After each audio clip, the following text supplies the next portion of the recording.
front lever is a pretty unique skill when it comes to whether or not you need to train it. Holds like the planche and touch need to be trained for specifically to achieve, and the handstand requires balance practice.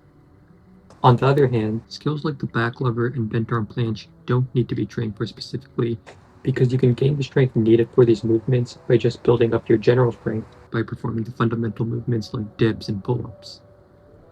The front lever falls in between these two. It is a strength skill, so you can just get stronger at your pulling movements and eventually get a front lever for free. But the amount of strength needed for it is a lot more than the holds I mentioned earlier. Because of this, by just going with the general strength method, it'll take a lot longer than you'd like to achieve it. So the short answer is you don't need to train it.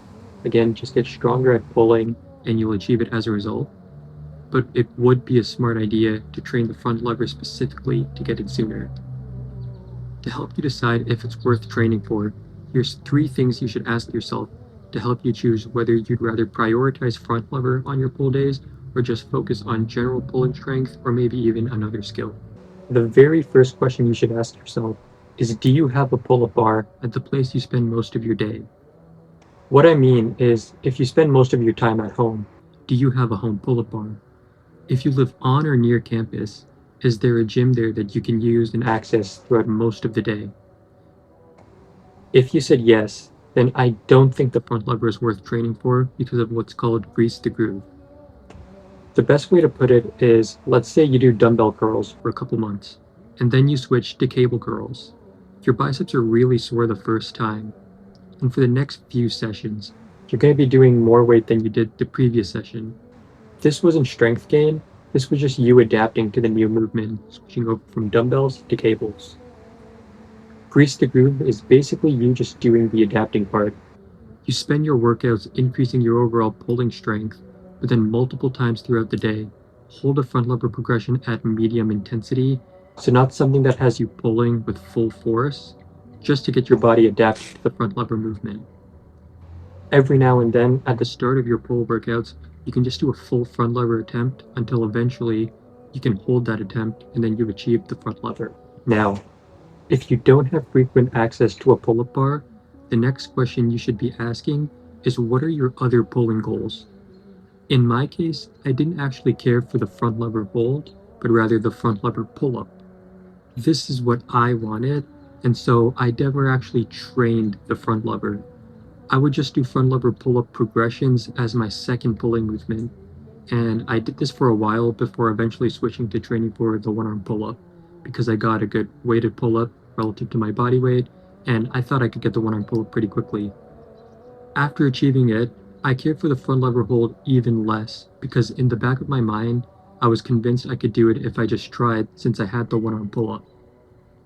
So basically, to summarize this point, if there's other skills on the way to the front lever that you'd want, I'd recommend training those first.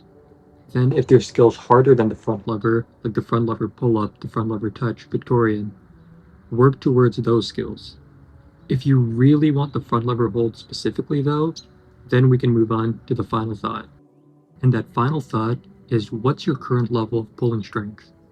If you aren't able to do things like muscle ups or archer pull-ups, it isn't worth training the front lever at this point because no amount of specificity can make up for the lack of strength and get you the full skill.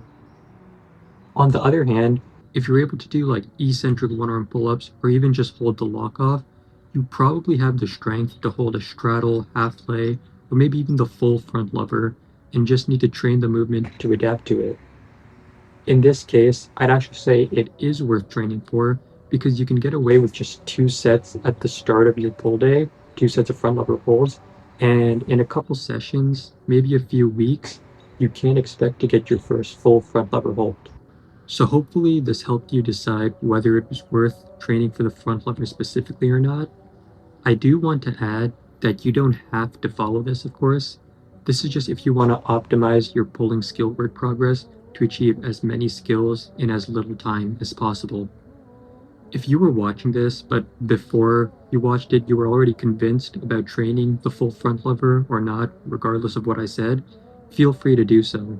In the long run, whether or not you spent your pull days training to hold yourself horizontally on a bar doesn't really matter.